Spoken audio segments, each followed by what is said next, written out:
বন্ধুরা, welcome to ideal education centre. আজকে আমাদের আলোচনার বিষয় বিশাল ডানাওয়ালা এক থুত্তুরে বুড়ো।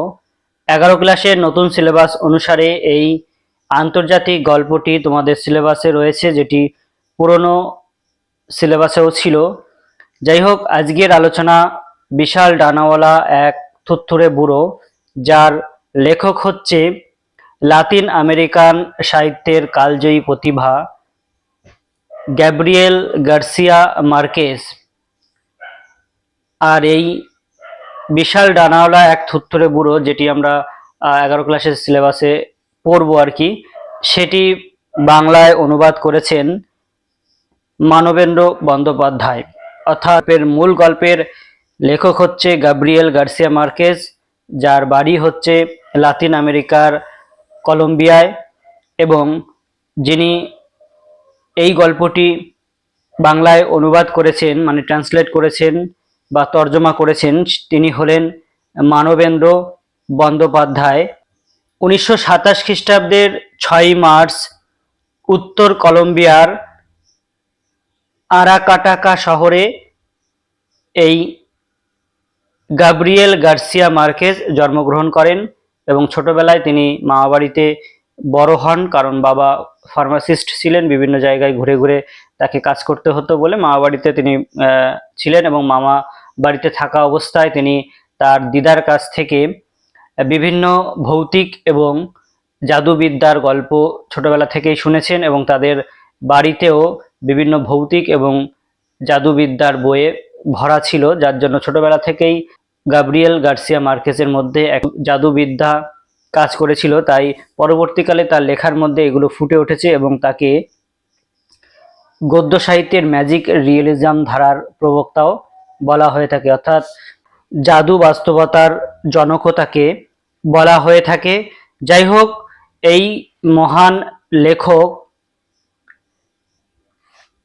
1972 খ্রিস্টাব্দে মার্কিন যুক্তরাষ্ট্রের কলম্বিয়া বিশ্ববিদ্যালয় থেকে ডিলিট ডিগ্রি লাভ করেন, এবং 1986 খ্রিস্টাব্দে ভারতবর্ষের যাদবপুর বিশ্ববিদ্যালয় থেকেও তিনি ডিলিট ডিগ্রি লাভ করেন। তার আগে 1982 খ্রিস্টাব্দে সাহিত্যের সর্বশ্রেষ্ঠ যে পুরস্কার, নোবেল পুরস্কারে তিনি পুরস্কৃত হন। যাই হোক, এই গাব্রিয়েল গার্সিয়া মার্কেস ছিল আমেরিকার এক কালজয়ী প্রতিভা। যাই হোক, তিনি 2014 সালের 17ই এপ্রিল 87 বছর বয়সে মেক্সিকো শহরে শেষ নিঃশ্বাস ত্যাগ করেন। এবার আমরা আসব যিনি এই গল্পটি বাংলায় অনুবাদ করেছেন সেই অনুবাদকের প্রসঙ্গে। মূলত তিনি একজন অনুবাদক হিসেবেই পরিচিত, মানবেন্দ্র বন্দ্যোপাধ্যায়। এবার আমরা এই গল্পটির যে উৎস গ্রন্থ, সেই উৎস সম্পর্কে আমরা একটু সংক্ষেপে জেনে নেব। এই বিশাল ডানাওয়ালা এক থুত্তুরে বুড়ো গল্পের মূল যে গল্প গ্রন্থ, যেটির স্প্যানিশ ভাষায় লিখেছেন গাব্রিয়েল গার্সিয়া মার্কেস, সেটির নাম হচ্ছে আন সেনর মুই ভিজো কন উনাস এলাস ইনরমাস। এটি হচ্ছে স্প্যানিশ ভাষায় লিখিত যে মূল গ্রন্থ সেটি। আর এর ইংরেজি গ্রন্থটি হলো, অর্থাৎ এটি ইংরেজিতে অনুবাদ করা যে গ্রন্থ, সেই গ্রন্থের নাম হচ্ছে a very old man with enormous wings. আর এই গল্পের বাংলা অনুবাদের নাম হচ্ছে বিশাল ডানাওয়ালা এক থুত্থুরে বুড়ো, যেটি মানবেন্দ্র বন্দ্যোপাধ্যায়ের এই শহরে কোনো চোর নেই ও অন্যান্য গল্প এই গ্রন্থ থেকে সংকলিত হয়েছে। এবার আমরা এই গল্পের বিষয়টা একটু সংক্ষেপে জেনে নিয়ে তারপরে আমরা বিস্তারিত ব্যাখ্যা, শব্দার্থ সহ এবং এমসিকিউ সহ আলোচনা করব। এই গল্পের মূল বিষয়টা হচ্ছে একটি দরিদ্র পরিবার কিভাবে এক বিশাল ডানাওয়ালা থুত্তুরে বুড়োর সহযোগিতায় বড়লোকে পরিণত হলো, এবং কিভাবে একটি মেয়ে মাকড়সায় পরিণত হলো, সেই কাহিনী আমরা এই গল্পে দেখতে পাবো। এই গল্পে আমরা দেখব যে সমুদ্রের পাশে বসবাসকারী এক দরিদ্র পরিবারের স্বামী স্ত্রী, তাদের নাম হচ্ছে পেলাইও ও স্ত্রীর নাম হচ্ছে এলিসেন্দা। এই পেলাইও পাহারাদারের কাজ করে। মঙ্গলবার থেকে একটানা 3 দিন বৃষ্টি হওয়ার কারণে সেখানে প্রচুর কাঁকড়া মাছ তাদের বাড়িতে চলে আসবে। তারপরে সেই কাঁকড়া মাছের গন্ধে তার ছেলের জ্বর হবে, এটা মনে করবে, ফেলতে যাবে কাঁকড়া মাছ সমুদ্রে। তারপরে ফিরে আসার সময় এক বুড়োকে দেখবে তার বাড়িতে পড়ে রয়েছে, তার আবার ডানা রয়েছে, তাকে তারা মুরগির খাঁচার মধ্যে আটকে রাখবে। তারপরে সেখানে বিভিন্ন লোক আসবে তাকে দেখার জন্য, দেবদূত তার নাম ছড়িয়ে যাবে, এবং পাদ্রে গনসাগা যে হচ্ছে পোপ বা ধর্মযাজক খ্রিস্টান ধর্মের, সেও আসবে এবং সাধারণ মানুষকে সতর্ক করবে। এইভাবে এলিসেন্দা ও পেলাইও বুদ্ধি খাটিয়ে প্রত্যেক দর্শনার্থীদের কাছ থেকে 5 সেন্ট করে আদায় করা শুরু করে। এইভাবে তারা 1 সপ্তাহের মধ্যে বড়লোক হয়ে ওঠে। তারপরে এরই মধ্যে আরেকটা কাহিনী এই গল্পে আমরা দেখতে পাবো, অর্থাৎ এক জাদু বাস্তবতার যে চিহ্ন, সেটা এই গল্পেও আমরা দেখতে পাবো। যেহেতু লেখক ছোটবেলা থেকেই জাদু বাস্তবতার একটা ভাবধারা নিয়ে বড় হয়েছেন, সেক্ষেত্রে তার লেখার মধ্যেও আমরা দেখব এক মেয়ে যে তার বাবা মা তাকে নাচ শিখতে যেতে দেবে না রাত্রেবেলা, তার জন্য সে লুকিয়ে রাত্রেবেলা নাচ শিখতে যায়, এবং ফিরে আসার সময় যখন বনের মধ্য দিয়ে আসছিল, আকাশে বজ্রবিদ্যুতের কারণে বা বিশাল মেঘের কারণে আকাশ দুখণ্ডে বিভক্ত হয়ে যায়, এবং মাঝখান দিয়ে বজ্রবিদ্যুৎ সহ যখন গন্ধক তার মাথায় এসে পড়ে, তখন সে নাকি মাকড়সায় পরিণত হয় এই গল্পে। তারপরে সেই মাকড়সা মেয়েটিকে নিয়ে সার্কাসের দল ভ্রমণে বেরোয় বিভিন্ন জায়গায়, এবং যখন এটা ছড়িয়ে পড়ে চারিদিকে, তখন বিশাল ডানাওয়ালা থুত্তুরে বুড়োকে দেখা বন্ধ করে সকলে সেই মেয়েটিকে দেখার দিকে ঝোঁক নেয়। অর্থাৎ সেই মেয়েটি নিজের মুখে তার যে মেয়ে থেকে মাকড়সায় পরিণত হওয়ার যে কাহিনী, করুণ কাহিনী, সেটা নিজের মুখে বর্ণনা করছিল, এবং তাকে দেখার জন্য দর্শনী বাবদ যে পয়সা সেটাও কম লাগছিল, এবং তাকে বিভিন্ন রকম প্রশ্ন করা যাচ্ছিল, এবং তাকে উল্টে পাল্টে বা তাকে বিভিন্ন অ্যাঙ্গেল থেকে দেখা যাচ্ছিল, দাঁড় করিয়ে বসিয়ে বা বিভিন্ন ভাবে নাড়িয়ে চাড়িয়ে। তার জন্য সকলে তার প্রতি আকৃষ্ট হয়, এবং পেলায়োদের বাড়ি তখন ফাঁকা হয়ে যায়, এবং আস্তে আস্তে মুরগির খাঁচাটা বৃষ্টির কারণে ভেঙে যায়। তারপরে সে যেখানে সেখানে ঘুরে বেড়াতে শুরু করে বুড়োটা। তারপর আস্তে আস্তে বারান্দায়, রান্নাঘরে বা বিভিন্ন সবার ঘরে উঠে আসে। তারপর তাকে তার যে বাচ্চাটা পেলাইও এলিসেন্দার, তার সেও বিভিন্ন রকম ভাবে অত্যাচার করে, কিন্তু তবুও সে ধৈর্য ধরে থাকে। তারপরে আস্তে আস্তে তার জলবসন্ত হয় দুইজনেরই, অর্থাৎ পেলাইও ও এলিসেন্দার ছেলের এবং এই থুত্তুরে বুড়োর। তারপরে ডাক্তার এসে তাদের চিকিৎসা করে। পরে আস্তে আস্তে ডিসেম্বর মাস যখন আসে, শীতকালে প্রথম আলো যখন, তারপরে আস্তে আস্তে সে সুস্থ হয়, এবং সুস্থ হওয়ার পর সে ডানা মেলে ওড়ার চেষ্টা করে। 3-4 বারের পর সে ডানা মেলে উড়ে চলে যায়। তারপরে পেলাইও এলিসেন্দা স্বস্তি বোধ করে। এইভাবে গল্পটি সমাপ্ত হয়। অর্থাৎ এই গল্পের মধ্যে আমরা যেগুলো দেখতে পেলাম সেগুলো হচ্ছে কিভাবে জাদু এবং বাস্তবতার মেলবন্ধন ঘটানো যায়, সেটা লেখক আমাদের দেখিয়েছেন। এক দরিদ্র পরিবার কিভাবে আস্তে আস্তে এক জাদু বা এক হঠাৎ কোনো আগন্তুক ডানাওয়ালা থুত্তুরে বুড়োর কারণে বড়লোক হয়ে উঠলো, এবং একটা মেয়ে বাবা মায়ের কথা না শোনার কারণে কি করে একটা মেয়ে থেকে মাকড়সায় পরিণত হয়ে গেল। এই যে করুণ কাহিনী বা এই যে কাহিনীগুলো এই গল্পে আমরা পেলাম। যাই হোক, এবার আমরা দেখে নেব যে এই গল্পের যে প্রধান চরিত্রগুলো কারা কারা। প্রধান চরিত্র হচ্ছে 5টি মোটামুটি আমরা প্রধান চরিত্র এখানে দেখতে পাবো। একটি হচ্ছে পেলাইও, আর আরেকটি হচ্ছে পেলাইওর স্ত্রী এলিসেন্দা, আরেকটি হচ্ছে পাদ্রে গনসাকা যে হচ্ছে রোমান ক্যাথলিক ধর্মযাজক। অশিক্ষিত কুসংস্কারাচ্ছন্ন মানুষদের উপর তার প্রভাবটা রয়েছে অনেক দূর বিস্তৃত। আর যে বিশাল ডানাওয়ালা থুত্তুরে বুড়োকে শয়তান হিসেবে প্রচার করতে চেয়েছিল। আর একটা হচ্ছে মাকড়সা মেয়ে, যে বাবা মায়ের কথার অবাধ্য হয়ে নাচ শিখতে গিয়ে দুর্বিপাকের কারণে মাকড়সায় পরিণত হয়েছিল বজ্রবিদ্যুতের কারণে। আরেকটা হচ্ছে এই থুত্তুরে বুড়ো, যে হচ্ছে পেলাইওদের বাড়িতে হঠাৎ এসে পড়ে এবং তার বিশাল ডানা ছিল। এই হচ্ছে কয়েকটি প্রধান চরিত্র। এবার আমরা এই গল্পটি লাইন ধরে ধরে পুঙ্খানুপুঙ্খভাবে সহজ সরল ভাষায় ব্যাখ্যা করব এবং সেই সঙ্গে এখান থেকে কি কি গুরুত্বপূর্ণ এমসিকিউ তোমাদের প্রথম সেমিস্টারের পরীক্ষায় আসতে চলেছে সেগুলো নিয়ে আমি আলোচনা করব।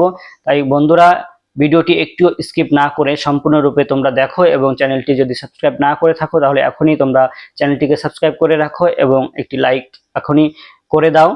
আর যদি ভিডিওটি ভালো লাগে তাহলে ভিডিও শেষে অবশ্যই একটি কমেন্টের মাধ্যমে আমাকে জানিও ভিডিওটি কেমন লাগলো বা কোথায় তোমাদের অসুবিধা হয়েছে। যাই হোক, শুরু করছি আজকের আলোচনা। বিশাল ডানাওয়ালা এক থুত্থুরে বুড়ো। বৃষ্টির তৃতীয় দিনে ওরা বাড়ির ভেতরে এতই কাকড়া মেরেছিল যে পেলাইওকে ভিজে একসা উঠোন পেরিয়ে গিয়ে সেগুলোকে সমুদ্রে ছুঁড়ে ফেলে দিতে হয়েছিল। এখানে একসা বলতে 100। কারণ সারা রাত ধরে নবজাত শিশুটির ছিল জ্বর, আর ওরা ভেবেছিল জ্বরটা হয়েছে ওই পচা বদ গন্ধটার দরুন।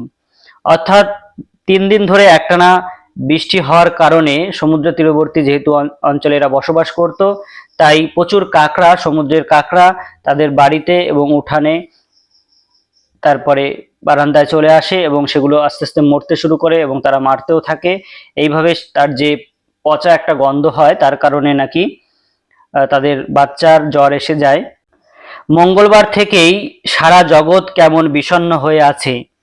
সমুদ্র আর আকাশ হয়ে উঠেছে একটাই ছাই ধূসর বস্তু। এখান থেকে প্রশ্ন আসবে যে কি বার থেকে সারা জগৎ বিষণ্ণ হয়ে আছে। আবার প্রশ্ন আসতে পারে বিষণ্ণ শব্দের অর্থ কি। তাহলে প্রথম প্রশ্নের উত্তরটা হবে মঙ্গলবার থেকে সারা জগৎ কেমন বিষণ্ণ হয়ে আছে, আর বিষণ্ণ শব্দের অর্থ হচ্ছে ভারাক্রান্ত বা দুঃখগ্রস্ত। সমুদ্র আর আকাশ হয়ে উঠেছে একটাই ছাই ধূসর বস্তু, আর বেলাভূমির বালি মার্চের রাত্রিরে যা ঝকঝক করে গুঁড়ো গুঁড়ো আলোর মতো হয়ে উঠেছে কাদা আর পচা খোলক মাছগুলোর এক ভাপে সেদ্ধ হওয়া দগদগে স্তূপ। অর্থাৎ যে বেলাভূমিতে, অর্থাৎ সমুদ্র তীরবর্তী বালিময় অঞ্চল, সেখানে রাত্রিবেলা কি করে, মার্চ মাসের রাত্রিবেলা ঝকঝক করে এই আলোগুলো বালিতে পড়ে। কিন্তু এখন যেহেতু ঝড় বৃষ্টি হচ্ছে এবং এই কাঁকড়া মাছগুলো মারা গেছে প্রচুর এই বেলাভূমিতে, সেখানে কাদা আর পচা এই খোলক মাছগুলোর একটা মানে স্তূপ পরিণত হয়েছে সেখানে। দুপুর বেলাতেই আলো এমন দুর্বল যে পেলাইও যখন কাঁকড়াগুলোকে ছুঁড়ে ফেলে দিয়ে বাড়ি ফিরছিল তার পক্ষে দেখাই মুশকিল ছিল উঠোনের পেছন কোণটায় কি সেটা ছটফট করে নড়তে নড়তে কাতরাচ্ছে। তার মানে যখন সে এই সমুদ্রে কাঁকড়া মাছগুলো ফেলে দিয়ে আবার বাড়ি ফিরছিল, কিন্তু দুপুর বেলাতেই এত মেঘ যে অন্ধকার হয়ে এসেছিল, তার কারণে তাদের বাড়িতে পেছন দিকটা যে একটা বুড়ো ছটফট করছিল সেটা সে প্রথমে বুঝতে পারেনি। তাকে খুব কাছে গিয়ে তবেই দেখতে হয়েছিল যে এক বুড়ো, খুবই থুত্তুরে বুড়ো, কাদার মধ্যে মুখ গুজে উপুর হয়ে শুয়ে আছে। আর তার প্রচণ্ড সব চেষ্টা সত্ত্বেও কিছুতেই উঠতে পারছে না। তার বিশাল 2 ডানায় কেবলই বাধা পেয়ে যাচ্ছে। অর্থাৎ যে বুড়োটি পড়েছিল এই পেলাইও ও এলিসান্দাদের বাড়িতে, সেই থুত্তুরে বুড়োটার বিশাল 2 ডানা ছিল, যার কারণে সে কাদার মধ্যে ডানা আটকে যাওয়ায় উঠতে পারছিল না চেষ্টা করা সত্ত্বেও। সেই দুঃস্বপ্ন দেখে আঁতকে উঠে পেলাইও ছুটে চলে গেল এলিসেন্দার কাছে। অর্থাৎ সে একটু ভীতু টাইপের হওয়ার কারণে সে দৌড়ে গিয়ে এলিসেন্দা অর্থাৎ তার বউয়ের কাছে গেল। সে তখন অসুস্থ বাচ্চাটির কপালে জলপট্টি দিচ্ছিল। তার বউ এলিসেন্দা কি করছিল প্রশ্ন আসতে পারে। যখন পেলাইও ছুটে চলে গেল এলিসেন্দার কাছে, তখন এলিসেন্দা কি করছিল? অপশন বিভিন্ন রকমের থাকবে, তার মধ্যে তোমাদের সঠিক যেটা উত্তর সেটাও থাকবে। সেটি হচ্ছে জলপট্টি দিচ্ছিল বাচ্চার কপালে, কারণ সেই বাচ্চার জ্বর এসেছিল। আর পেলাইও তাকে ডেকে নিয়ে গেল উঠোনের পেছন কোণায়।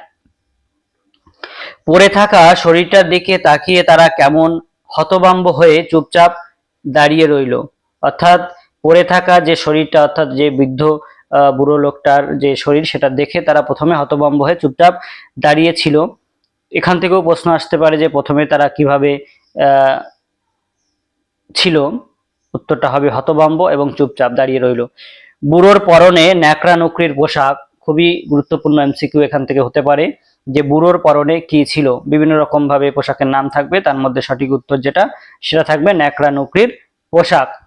তার টাক পরা চকচকে মাথাটায় কয়েকটাই মাত্র বিবর্ণ চুল রয়েছে।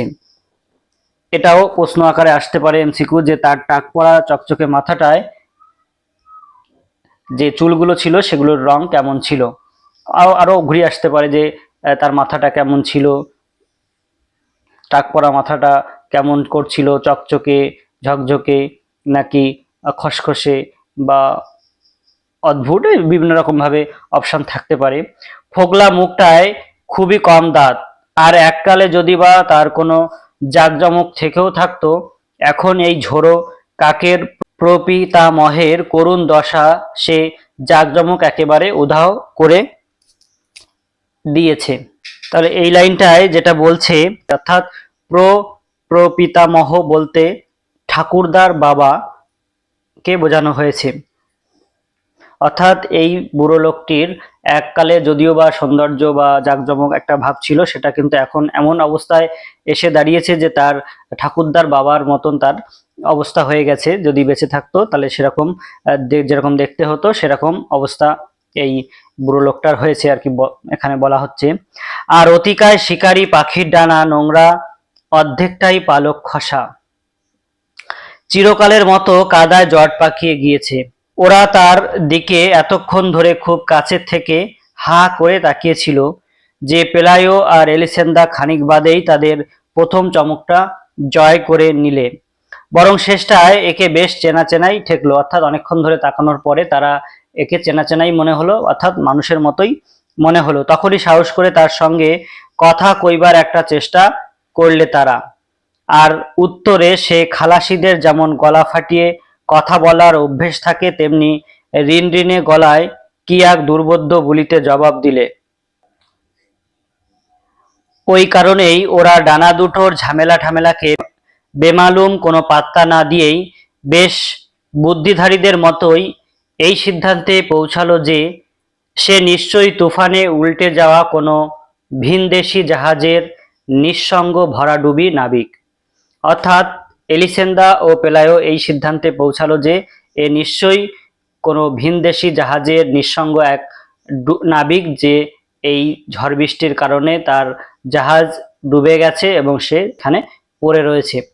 অথচ তবু তাকে দেখবার জন্যে ওরা এক পরশিনীকে ডেকে আনলে, অথবা আরো শিওর হওয়ার জন্য তারা তাদের প্রতিবেশী, পরশিনী বলতে প্রতিবেশী এক মহিলাকে ডেকে আনলো। সে আবার জীবন মৃত্যুর সব গলিগুজিরই হদিশ রাখে, আর তার দিকে শুধু একবার তাকিয়েই সেই পরশিনীর ওদের বোঝাতে দেরি হলো না যে ওরা একটা মস্ত ভুল করেছে। এখানে গলিগুজি শব্দের অর্থ হচ্ছে অতি সংকীর্ণ পথ, অলিগলি অর্থ বা সব খুঁটিনাটি আর কি। অর্থাৎ এই পরশিনী হচ্ছে যে সমস্ত কিছুর জীবন মৃত্যুর খুঁটিনাটির হিসাব নিকাশ রাখে। এ যে এক দেবদূত, পরশিনী তাদের বললে। অর্থাৎ পরশিনী এই বিশাল ডানাওয়ালা থুত্তুরে বুড়োকে কি বললো? দেবদূত হিসেবে ভূষিত করলো। এখান থেকেও কিন্তু প্রশ্ন আসতে পারে যে পরশিনী এই বিশাল ডানাওয়ালা থুত্তুরে বুড়োকে কি নাম দিয়েছিল। উত্তর হবে দেবদূত। বা দেবদূত প্রথম কে ব্যবহার করেছিল কথাটি? উত্তর পরশিনী। বা এই বিশাল ডানাওয়ালা থুত্তুরে বুড়োর নাম দেবদূত কে দিয়েছিল? পরশিনী। নিশ্চয়ই বাচ্চাকে নিয়ে যেতে আসছিল, কিন্তু বেচারা এমনই বুড়ো হাবড়া যে এই মুষল বৃষ্টি তাকে একেবারে পেরে ফেলেছে। অর্থাৎ এই বৃষ্টির কারণে সে আর নিতে পারেনি, এবং সে যেহেতু বুড়ো হয়ে গেছে তার কারণে সে এই বাচ্চাটিকে, অর্থাৎ পেলায়ো ও এলিসেন্দাদের বাচ্চাকে নিতে পারেনি। পরের দিনই সবাই জেনে গেল যে পেলায়োদের বাড়িতে এক রক্ত মাংসের জ্যান্ত দেবদূতকে কয়েদ করে রাখা হয়েছে। জ্ঞানে ঝুনো ওই পরশিনীর বিচার বুদ্ধিকে কোনো পাত্তা না দিয়ে তার কাছে তখন দেবদূত মাত্রেই কোনো স্বর্গীয় ষড়যন্ত্রের পালিয়ে বাঁচা নিদর্শন। ওরা তাকে মুগুর পেটা করে মেরে ফেলতে কোনো সায় পেলে না। অর্থাৎ যেহেতু দেবদূত বলা হয়েছে, স্বর্গীয় কোনো ষড়যন্ত্র থাকতে পারে, তার জন্য তারা একে মুগুর পেটা করে মেরে ফেলার যে মন থেকে যে সায় সেটা কিন্তু পেল না। রান্নাঘর থেকে পেলাইও সারা বিকেল তার উপর নজর রাখলে তাদের পালের খাটো মুগুরটায় সে সশস্ত্র। অর্থাৎ সারা বিকেল ধরে সে ওই বুড়োর দিকে নজর রাখছে যাতে কিনা তাদের বাচ্চার উপর কোনো রকম ভাবে আক্রমণ এই বুড়োটা না করতে পারে, এবং একটা মুগুর নিয়েও সে রেডি রয়েছে। আর রাত্রিরে শুতে যাওয়ার আগে তাকে সে কাদা থেকে হিসড়ে টেনে নিয়ে গিয়ে তারের জাল ঘেরা মুরগির খাঁচাটায় বন্ধ করে রাখলে। অর্থাৎ শুতে যাওয়ার আগে কি করলো, তখন একে টেনে হিসড়ে নিয়ে গিয়ে তাদের যে মুরগির খাঁচা, জাল দিয়া ঘেরা যে মুরগির খাঁচা, সেই খাঁচায় বন্দি করে রাখলো। কারা রাখলো? উত্তর, পেলাইও ও এলিসেন্দা এরা। মাঝরাত্রিরে বৃষ্টি যখন ধরে এলো, অর্থাৎ বৃষ্টি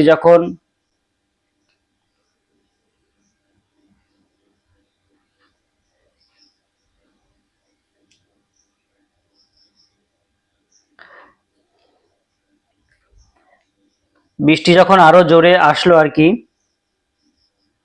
পেলাইও আর এলিসেন্দা তখনও একটার পর একটা কাঁকড়া মারছে। অর্থাৎ দুই স্বামী স্ত্রী মিলে তখনও কাঁকড়া মারছে। একটু বাদেই বাচ্চাটাও জেগে উঠলো মস্ত এক খাই খাই নিয়ে। তার গায়ে আর জ্বর নেই। তাদের বাচ্চার যে জ্বরটা হয়েছিল সেটা জ্বরটা নেই, চলে গেল, এবং সেই বাচ্চাটা খিদের জন্য খাই খাই করে উঠলো বা কান্না করে উঠলো। তখন ওরা একটু দরাজদিল হয়ে উঠলো। দরাজদিল বলতে এখানে উদার চিত্ত হয়ে উঠলো, অর্থাৎ উদার প্রকৃতির হয়ে উঠলো। ঠিক করলে যে এই দেবদূতকে ওরা 3 দিনের উপযোগী টাটকা জল আর খাবার দাবার দিয়ে একটা ভেলায় করে বারদড়িয়ায় তার নিয়তির কাছে ছেড়ে দিয়ে আসবে। অর্থাৎ যখন তাদের ছেলে সুস্থ হয়ে গেল, তখন তাদের হৃদয়ে একটু করুণা আসলো বা উদার চিত্ত হলো তাদের মনটা। তখন তারা ডিসিশন নিল যে 3 দিনের উপযোগী টাটকা জল আর খাবার দিয়ে তাকে একটা ভেলায় করে বারদড়িয়া বলতে মাঝ সমুদ্রে বা মাঝ নদীতে তাদের যে নিয়তি বলতে এখানে ভগবান বা তার যে ভাগ্য, সে ভাগ্যের উপর ছেড়ে দিয়ে আসবে। কিন্তু উষার প্রথম আলো ফোটবা মাত্র যখন ওরা উঠোনে গিয়ে হাজির হলো, ওরা দেখতে পেলে পুরো পাড়াটাই মুরগির খাঁচার সামনে দাঁড়িয়ে দেবদূতকে নিয়ে মজা করছে। কিন্তু যখন প্রথম সকাল হলো আর কি, সেই সকাল হওয়ার সঙ্গে সঙ্গে তারা উঠে দেখলো যে পুরো পাড়াটাই মুরগির খাঁচার সামনে দাঁড়িয়ে দেবদূতকে নিয়ে মজা করছে, রঙ্গ তামাশা করছে। কারো মধ্যে কোনো সম্ভ্রম বোধ নেই। তারের মধ্যে দিয়ে তাকে ছুঁড়ে ছুঁড়ে দিচ্ছে খাবার, যেন সে আদপেই কোনো অতিপ্রাকৃত জীব নয়, বরং যেন এক সার্কাসের জন্তু। অর্থাৎ ভোরবেলা হতেই তারা দেখলো অনেক লোকে তাদের যে মুরগির খাঁচা সেটাকে ঘিরে ফেলেছে এই দেবদূতকে দেখার জন্য, এবং তারা বিভিন্ন খাবার দাবার এই বিশাল ডানাওয়ালা থুত্তুরে বুড়োর দিকে ছুঁড়ে দিচ্ছিল। তাদের মনে হয়েছিল এটা কোনো অতিপ্রাকৃত বিশাল আকৃতির কোনো প্রাণী নয়, এটা সার্কাসের একটা জন্তু, সেরকমই তারা মানে ভাব করছিল, এবং তাদের মধ্যে কোনো লজ্জা শরম বা সম্ভ্রমবোধ দেখা যাচ্ছিল না। পরে সকাল 7টার আগেই পাদ্রে গনসাগা এসে হাজির। পাদ্রে গনসাগা হচ্ছে, আমি আগেই বলেছি, রোমান ক্যাথলিক ধর্মযাজক, যিনি অশিক্ষিত কুসংস্কারাচ্ছন্ন মানুষদের উপর তার প্রভাব খাটিয়ে একটা মানে ভালো জায়গা করে নিয়েছে সমাজে। তিনি সকাল 7টার মধ্যে হাজির হলো এই পেলাইও এলিসেন্দাদের বাড়িতে। এই অদ্ভুত খবরে বেশ শঙ্কিত হয়েই হন্তদন্ত হয়ে তিনি ছুটে এসেছেন। হন্তদন্ত হয়ে কে ছুটে আসলেন? উত্তর, পাদ্রে গনসাগা। কটার সময় এসছেন? না সকাল 7টায়। কোথায় এসছে? না পেলাইও এলিসেন্দাদের বাড়িতে। কি জন্য এসছে?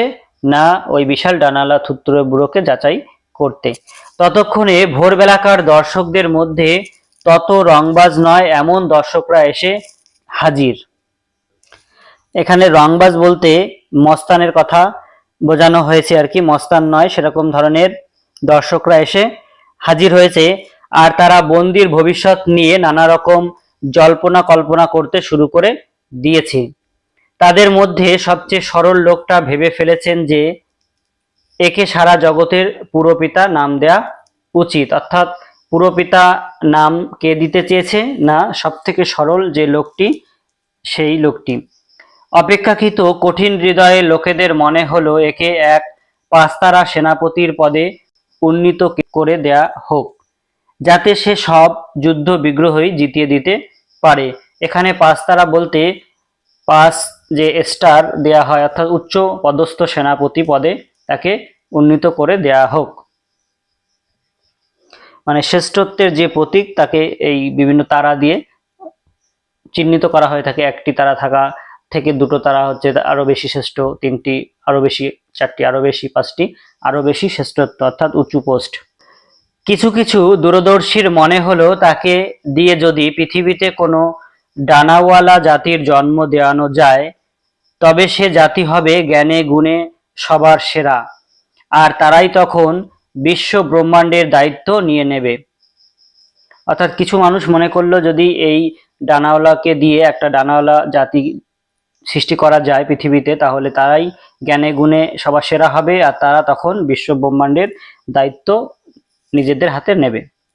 কিন্তু পাদ্রে গনসাগা যাজক হওয়ার আগে ছিলেন এক হট্টাকট্টা কাঠুরে, অর্থাৎ তাগড়া তুগড়া বা শক্তিশালী এক কাঠুরে ছিল। তারের বেড়ার পাশে দাঁড়িয়ে তিনি মুহূর্তে জেরা করবার জন্যে প্রশ্নোত্তরে সব ভেবে নিলেন, আর ওদের বললেন দরজাটা খুলে দিতে, যাতে যাতে ভেতরে গিয়ে কাছের থেকে তিনি এই হতশ্রী করুণ লোকটাকে দেখে নিতে পারেন, যাকে তখন এই ভ্যাবাচাকা খাওয়া মন্ত্রমুগ্ধ মুরগির ছানাগুলোর মধ্যে এক অতিকায় জরাজীর্ণ মুরগির মতো দেখাচ্ছিল। সে শুয়ে আছে এক কোনায়, খোলা ডানাগুলো সে শুকোচ্ছে রোদ্দুরে। এখান থেকেও প্রশ্ন আসতে পারে সে কোথায় শুয়ে রয়েছে, উত্তর হবে সে এক কোনায় শুয়ে রয়েছে। এবং সে কি করছিল শুয়ে? খোলা ডানাগুলো সে শুকোচ্ছিল রোদ্দুরে। চারপাশে ছড়িয়ে আছে ফলের খোসা। এখান থেকেও প্রশ্ন আসতে পারে চারপাশে কি ছড়িয়ে রয়েছে, উত্তর ফলের খোসা। তাই বন্ধুরা তোমাদের বলছি প্রত্যেকটা লাইন থেকে কিন্তু এমসিকিউ আসতে পারে, তাই তোমরা সতর্ক দৃষ্টির সঙ্গে প্রত্যেকটি লাইন খুঁটিয়ে খুঁটিয়ে পড়ো, এবং যখন পড়বে তখন তোমরা প্রত্যেকটা লাইন থেকে কি প্রশ্ন হতে পারে সেটা কিন্তু নিজেকে প্রশ্ন করবে এবং সেই প্রশ্নটি খাতায় টুকে নেবে। এবং আমি এখন যেগুলি তোমাদের বলছি সেগুলো তোমরা পারলে খাতায় লিখে নাও বা এগুলো বারবার শুনে মনে রাখো। আর ছোট হাজরির উচ্ছিষ্ট, ভোর ভোর ওঠা দর্শকরা এসে যেসব তাকে ছুড়ে দিয়েছে, অর্থাৎ ভোরবেলা এসে তাকে খাবারের উদ্দেশ্যে যখন বিভিন্ন লোক বিভিন্ন জিনিস ছুড়ে দিয়েছিল সেগুলোর কথাই বলা হচ্ছে। পাদ্রে গনসাগা যখন মুরগির খাঁচার মধ্যে ঢুকে পড়ে তাকে লাতিনে সুপ্রভাত জানালেন, জগতের ধৃষ্টতা আর ঔদ্ধত্য তার অচেনা বলে সে শুধু তার প্রত্নপ্রাচীন চোখ তুলে গুনগুন করে কি একটা বললে তার ভাষায়। অর্থাৎ সেই বিশাল ডানাওয়ালা থুত্তুরে বুড়ো এই গনসাগার কথা বুঝতে না পেরে সে গুনগুন করে কি একটা নিজের ভাষায় বলল, সেটা ওই গনসাগা বুঝতে পারলো না। আর এখান থেকে প্রশ্ন আসতে পারে যে গনসাগা তাকে কি ভাষায় সুপ্রভাত জানিয়েছিল, উত্তর লাতিন ভাষায়। এটাও ঘুরিয়ে প্রশ্ন আসতে পারে যে লাতিন ভাষায় তাকে কি জানিয়েছিল, উত্তর সুপ্রভাত। বন্ধুরা, ভিডিওটি বড় হয়ে যাওয়ার কারণে এখানেই আজকের মতো ভিডিওটি শেষ করছি। পরবর্তী অংশ দ্বিতীয় পার্টে আমি আলোচনা করব। তারপর এখান থেকে যে সমস্ত গুরুত্বপূর্ণ এমসিকিউগুলো তোমাদের পরীক্ষায় আসার সম্ভাবনা রয়েছে সেইগুলো নিয়ে আমি বিস্তারিত আলোচনা করব, এবং তার মধ্যে কোনগুলি গুরুত্বপূর্ণ তোমাদের পরীক্ষার জন্য সেগুলো আমি বলে দেব। যাই হোক বন্ধুরা, যারা এখনো চ্যানেলটিকে সাবস্ক্রাইব করোনি তাদের উদ্দেশ্যে বলছি তোমরা অবশ্যই চ্যানেলটিকে সাবস্ক্রাইব করে চ্যানেলটিকে আপন করে নিও। আগামীতে বিভিন্ন ধরনের বিষয়ভিত্তিক আলোচনা পাওয়ার জন্য ও সাজেশন, শিক্ষা সংক্রান্ত বিভিন্ন তথ্য পাওয়ার জন্য অবশ্যই চ্যানেলটিকে সাবস্ক্রাইব করে রেখো, এবং লাইক কমেন্ট করতে কিন্তু বন্ধুরা একদমই ভুলো না, এবং ভিডিওটি অবশ্যই বন্ধুদের মধ্যে শেয়ার করে দিও। সকলে ভালো থেকো, সুস্থ থেকো, সকলকে ধন্যবাদ জানিয়ে আজকের ভিডিওটি এখানেই শেষ করছি।